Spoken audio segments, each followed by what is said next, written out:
fucking shit. I got no fucking movies to watch. What the fuck? Maybe I could find something I've watched before that I could review or something.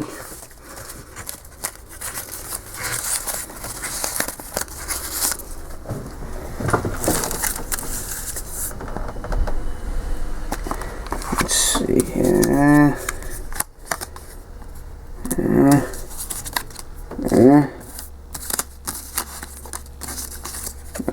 No.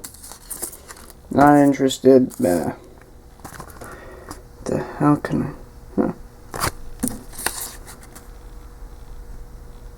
I? Fine.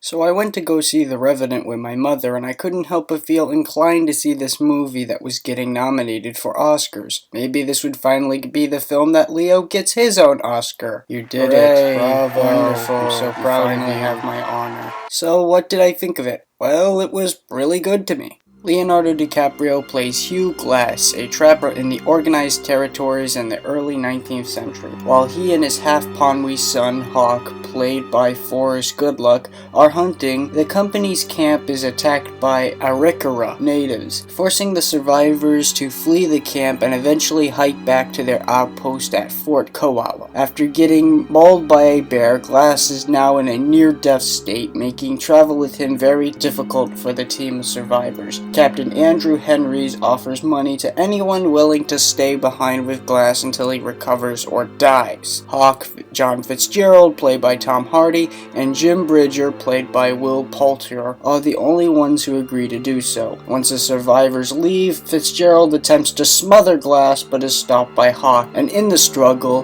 Fitzgerald stabs Hawk and leaves him to die, telling Bridger that Arikara are surrounding them. As they retreat, Glass crawls out of the grave dug for him and tries to track Fitzgerald down for what he did to him and especially his son. The movie has magnificent cinematography for starters, and it is truly amazing how beautiful all the shots in this movie are. The director was obviously trying to capture the beauty of the Dakota environment, but at the same time show how brutal and harsh it is. Shots made where the camera is looking up at a large snowfall not only look beautiful, but the feeling of the heavy weight of Glass's pain and movement can also be felt. And the shot zooming in from far away, closing in on Glass, also gives the length that he has traveled, but also how far he must go. And the reason these shots are so powerful is because they were shot in these actual locations in American landscapes. Director Alejandro G. Inarritu had a bit of a quarrel with his crew that complained about the harsh weather and that they suggested that they should have used CGI for the locations, but he argued that that was exactly what he didn't want. In his words, if we ended up in green screen with coffee and everybody had a good time, everybody would be happy, but most likely the film would be a piece of shit. This is truly wonderful that the director said this without regret, because more directors need to be like this. The CGI that was used in this movie was mostly for the use of animals that needed an abundance of, or something dangerous like a bear mauling Leo's character. Of course, a real bear is dangerous. A lot of the acting on this film is dependent on Leo, and he does a lot to prove that he's a really good actor, even if it's mostly him grunting and yelling under his teeth. Leo really does pull off the pain that Glass is feeling as he fights to survive, making the conflict in this movie more convincing than if it was just him moving slowly as a form of hesitation. Twitching can be seen in his acting, making his performance a lot more gruesome and painful than if it was just him going, "Ow, that hurts." The brutal nature of the Dakotas may be more of the reason why Leo is so into his role, but it doesn't hurt to have a helping hand in the story. As for many of the other characters, I understood their motives and I understood their characters.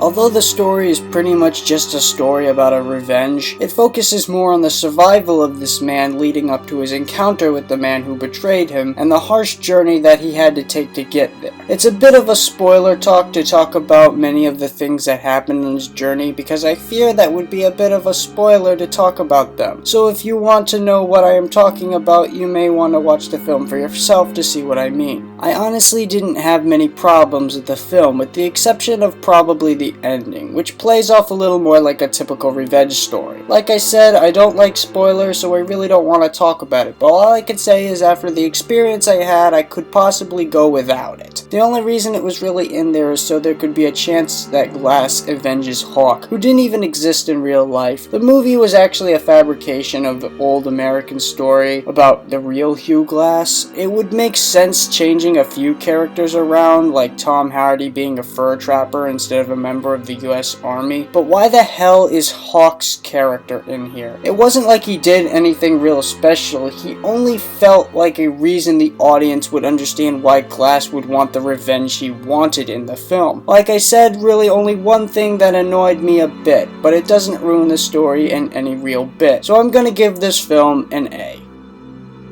Thank you for listening. If you wanted to check out more reviews, you can check them out on my Divine Art page.